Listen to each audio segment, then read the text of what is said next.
कुल्हाडा गाव.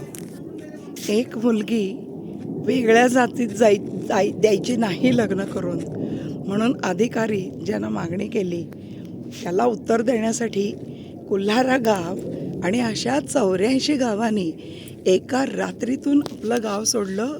आणि म्हणजे ते कुठे निघून गेले हे कळलं नाही, पण गाव मात्र जसं घरं आहेत तसं सामान सगळ्या सकट सोडून हे लोक निघून गेले. आणि आज हे गाव असंच ओसाड पडलेलं आहे. पण हॅट्स ऑफ त्यांच्या त्या सगळ्यांच्या एकत्रित कृतीला. आपण पाहतोय की हे गाव असंच सुट्टं एकटं पडलेलं आहे.